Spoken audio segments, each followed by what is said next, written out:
FIFA friendly খেলতে প্রথমবার ভারতে আসছে ব্রাজিলের সিনিয়র টিম। ৩রা অক্টোবর যুব ভারতী ক্রীড়াঙ্গনে ম্যাচ রয়েছে। 5 বারের বিশ্ব চ্যাম্পিয়নদের মুখোমুখি হবে ভারতীয় ফুটবল দল। অল ইন্ডিয়া ফুটবল ফেডারেশনের তরফে পোস্টে বলা হয়েছে।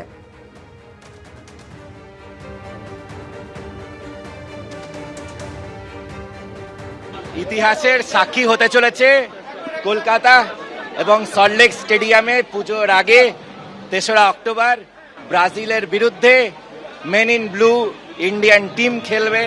তো এর থেকে সুখবর কি হতে পারে।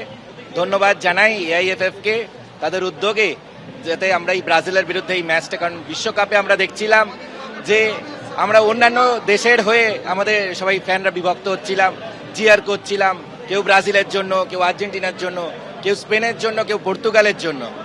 কিন্তু আমাদের সকলের স্বপ্ন যে আমরা সকলে একসাথে মিলে মেন ইন ব্লুদের জন্য আমরা চিয়ার করব। তাই ভারতবর্ষের টিম, আমাদের ইন্ডিয়ান ন্যাশনাল টিম খেলবে সল্টলেক স্টেডিয়ামে, আমরা তাদের জন্য চিয়ার করব। আমার মনে এটা আমাদের জন্য, ভারতীয় ফুটবলের জন্য, বাংলার ফুটবলের জন্য একটা ঐতিহাসিক দিন হবে, ল্যান্ডমার্ক দিন হবে।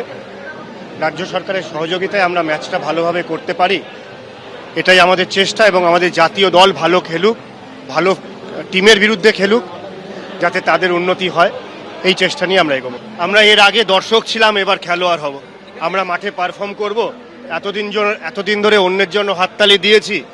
আমার মনে হয় যোদ্ধার যুদ্ধক্ষেত্রে হার জিত লেগে থাকে, কিন্তু যুদ্ধক্ষেত্রে যদি আমার পার্টিসিপেশনই না থাকে তাহলে আমি যোদ্ধা নই। তো আমার মনে আমরা মাঠে নামবো খেলার জন্য। আর এই প্রসঙ্গে রাজ্যের মন্ত্রী দিলীপ ঘোষ বলছেন, ব্রাজিল কলকাতায় ফুটবল খেলতে এলে ভালো উৎসব হবে। মেসিকে নিয়ে বাংলার ফুটবলকে যেভাবে কালিমালিপ্ত করা হয়েছে, সেই পাপ ধোয়ার একটা সুযোগ এসেছে। একটা ভালো ফেস্টিভ্যাল হবে।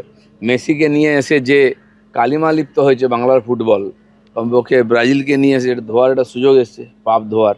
বাঙালি ফুটবল প্রেমী, ফুটবলের প্রেম রয়ে গেছে, ফুটবল আর নাই পশ্চিমবাংলায়। আমি সেদিন খেলা দেখতে গেছিলাম, ডুরান্ড কাপ ডার্বি ম্যাচে মোহনবাগান ইস্টবেঙ্গল বসে খেলছিল। আমরা স্টেডিয়ামে দেখে এটাই প্রথম আলোচনা ছিল, এই দুটো বাঙালি ক্লাব খেলছে, কজন বাঙালি আছে প্লেয়ারের মধ্যে? 2-3 জনের বেশি নাম পাওয়া গেল না। আমি তো ইদানিং অত খোঁজ রাখি না। তো এই হচ্ছে বাঙালির ফুটবল, যেখানে বাঙালিই নাই। আমি আশা করব ব্রাজিল আসুক, আর্জেন্টিনা আসুক, বাংলার ফুটবলের জন্য যেন কিছু হয়। রান্নার তেলে ভেজালের অভিযোগে দক্ষিণ 24 পরগনার একটি কারখানায় পুলিশি অভিযান।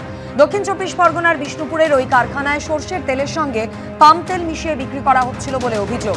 যৌথ অভিযান চালায় ডায়মন্ড হারবার জেলা পুলিশের স্পেশাল অপারেশন গ্রুপ এবং বিষ্ণুপুর থানার পুলিশ। ভোজ্য তেল কারখানার মালিককে পাকড়াও করে জিজ্ঞাসাবাদ করা হচ্ছে। এবিপি আনন্দ, এগিয়ে থাকে, এগিয়ে রাখে।